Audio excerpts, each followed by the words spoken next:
Bigfoot Exorcist 2024, which is weird because Tubi says it's 2021. Yes! Another Wild Eye releasing. You know you're in for a good time with Wild Eye. We open with some spastic camera work and sick beats. Wait a minute. I was not expecting Crystal Quinn to be in this. If you don't know who Crystal Quinn is, she does low-budget movies, but she's also an occasional co-host with Tony over at the Hack the Movies YouTube. If you want more of Crystal, I highly suggest Swamp Zombies 2. Great movie.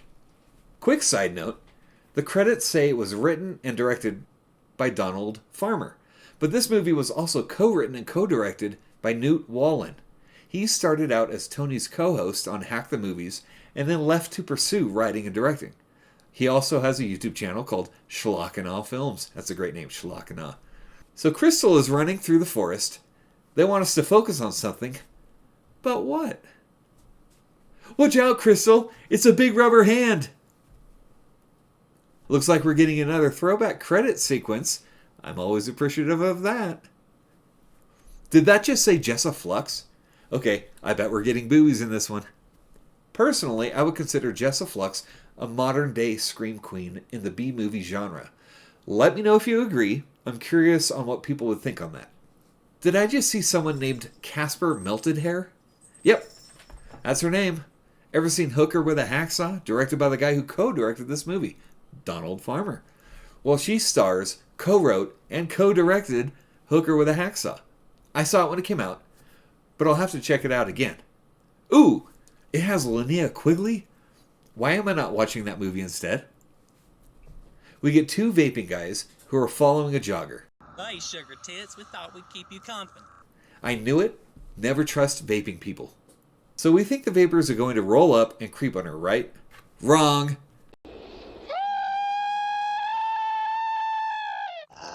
It's Bigfoot!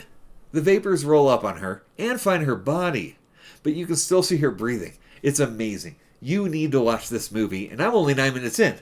I didn't show it because her neck is ripped out, and the platform here doesn't like overt goreness. Now we meet some gals camping and roasting marshmallows in the woods. And, okay then. We've got lesbians. Oh, surprise! Blondie has a septum ring. Remember what I said about those. The girls roll up on some guys in a cult chanting. The cult notices them and sends Bigfoot after them. And one of them gets caught by Bigfoot.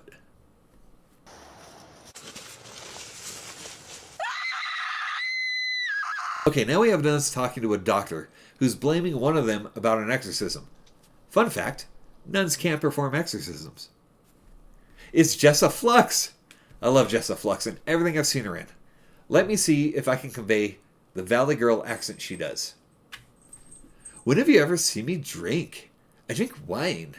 Rosé wine, because it's pretty and pink. Like me. So she's going camping with her boyfriend, and they stop off at Dinosaur World because why not? Now I'm wondering what Dinosaur World they went to. Florida? Kentucky? Texas? It's the Kentucky location. They filmed this in Lexington, Kentucky. I do appreciate the Raquel Welch joke they threw in, though. Okay, so if you watch these two converse, I don't think they were filmed together. Or even on the same day. Let me see. Oh, it's a pentagram. Wrong! It's Pinnacle, dummy! Well, I'm gonna go to bed. It's like 4 in the afternoon and you're going to bed? Back to the nun, and she finds a guy in the cemetery. He goes on to say he was attacked by a monster and doesn't remember anything, and she senses something evil in him. So are we taking Bigfoot with werewolf lore? What's going on here? The nuns are going to do an exorcism on this guy. Again, nuns don't do this. But watch this clip and keep an eye on the nun on the left. Did you catch that? She totally looked at the director for direction. And it cuts there. See, now that's good stuff. So this guy starts turning into a Bigfoot and attacks a nun. Did you hear that sound? Was that a fart sound?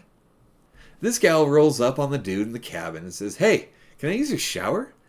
"No, go use the shower in your own cabin." He gives her a massage for some reason.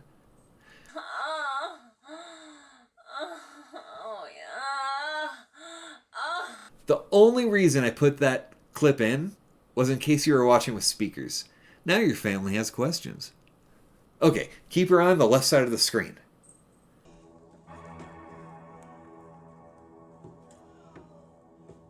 Is that a cameraman?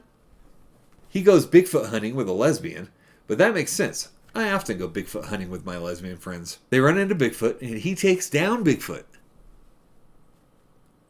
He cuts himself on Bigfoot somehow, though. Oh gee, does the werewolf lore come into play here? Yep, he's got a rubber hand now. Cut to Jessa Flux getting out of the shower with some booby and a bit of full frontal. Well, there's your R rating right there. He attacks her in the cabin, and I can't show it because of boobies. Then it cuts to her in the forest at night getting attacked also. It's like they thought, well, we have the footage. Let's use it. Lesbian girl now in the cemetery. Oh no! Bigfoot got her! Remember Massage Girl? Bigfoot gets her too. Oh nice! Jessa Flux lived through her 2 Bigfoot attacks. What? She's pregnant? We get a 5-minute scene of the nun getting attacked by Bigfoot. She wins, and it was this guy all along. Remember this guy? I don't either. Cut to Jessa Flux having a baby now. And that's the end. But don't leave yet. There's some credit scenes that set up a sequel. So should you watch it? Absolutely.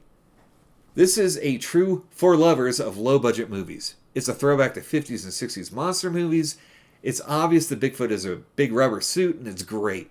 This movie was made by movie lovers for movie lovers.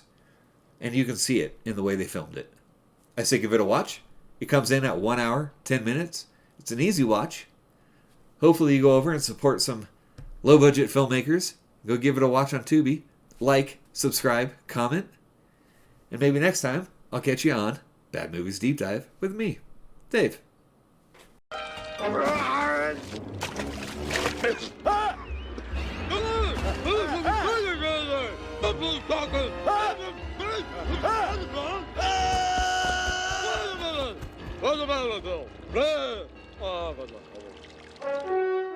Bigfoot.